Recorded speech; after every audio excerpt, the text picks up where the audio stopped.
Terima kasih sudah diberikan waktu, Pak Erlangga. Ini kita sangat yakin ya, sangat berharap perdamaian Amerika dan Iran ini akan tercapai.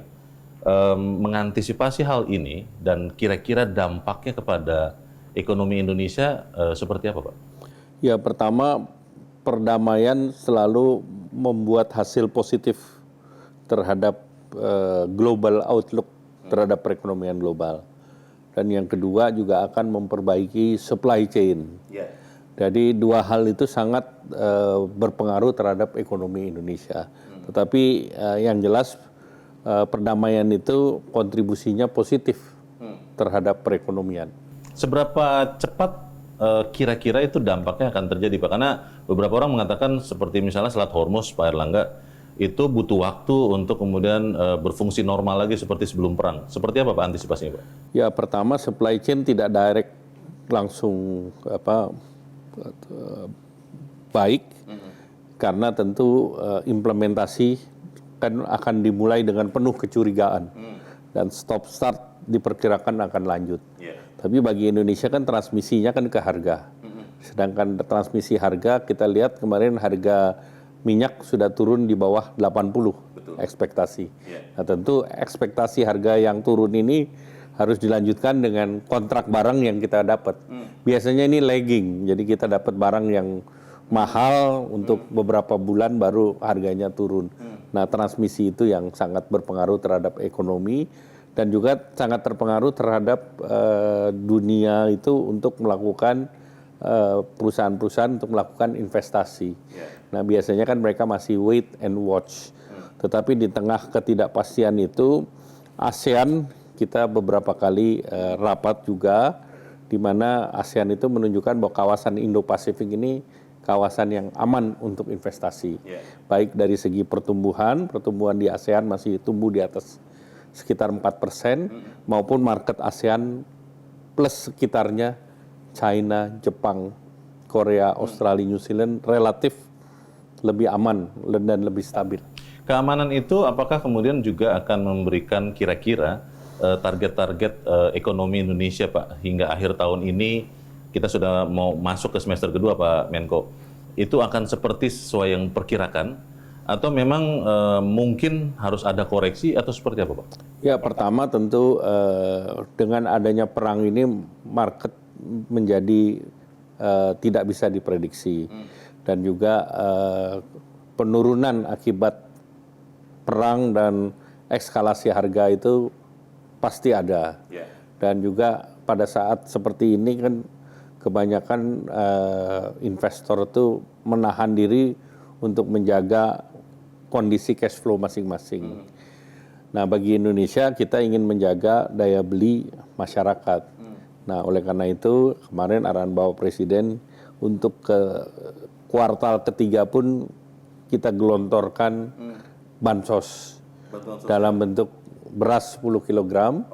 Dan juga kita menyediakan buffer. Buffer artinya kita sediakan untuk tahu tempe, karena soyabin ini kan seluruhnya kedelai dari import. Jadi kita beri buffer Rp2.000 per kilo, di mana nanti bisa dilakukan operasi pasar oleh Bulog. Nah, kita siapkan untuk 250.000 ton. Ya.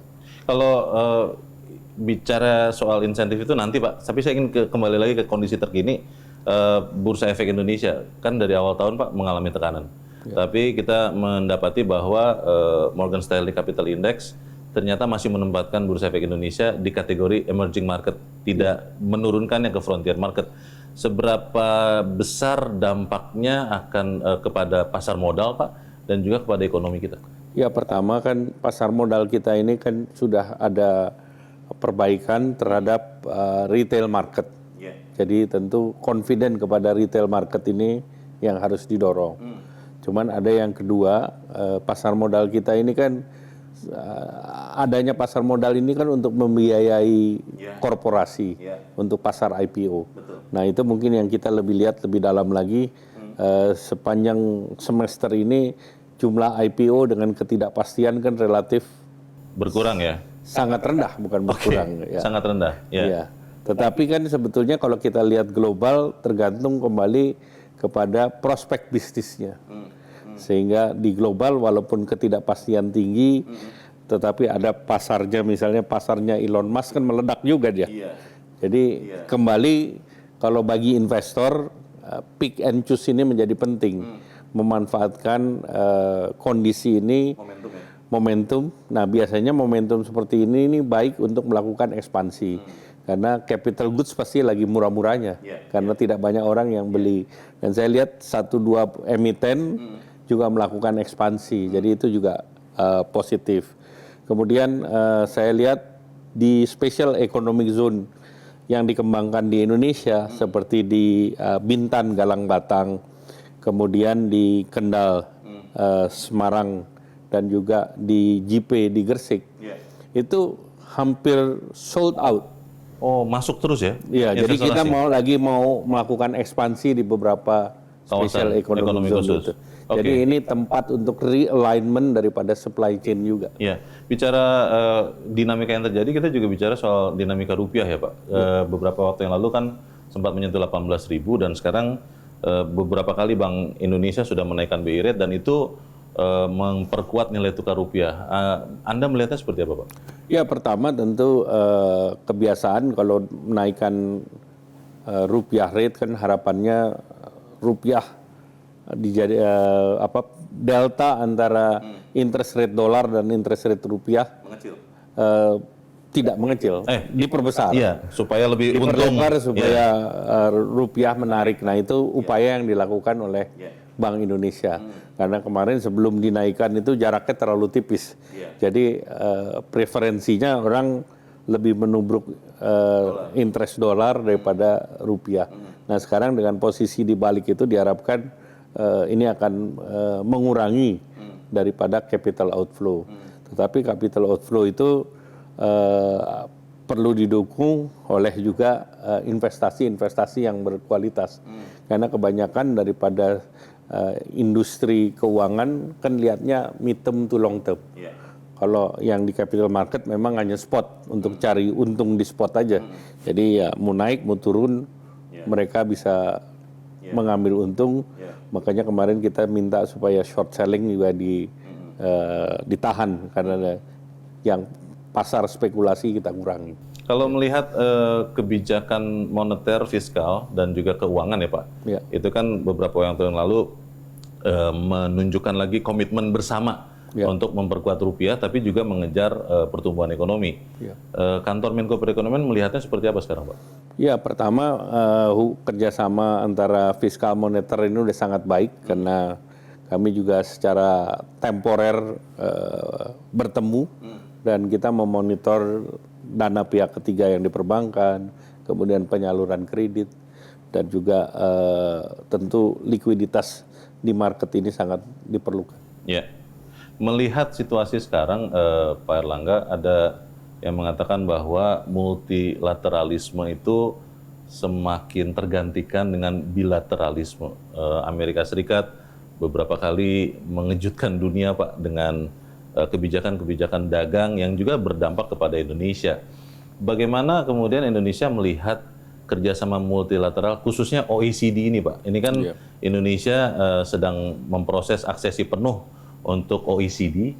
Seperti apa kondisi terakhirnya Pak Menko dan apa sih yang akan didapat Indonesia sebagai benefit ya Pak?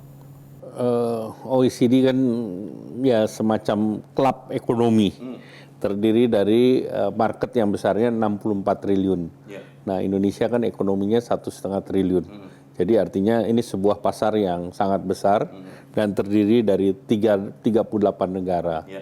Nah dengan Indonesia masuk ini harapannya kita menjadi like-minded countries. Artinya country yang punya filosofi untuk perekonomian yang sama dan regulasi yang setara.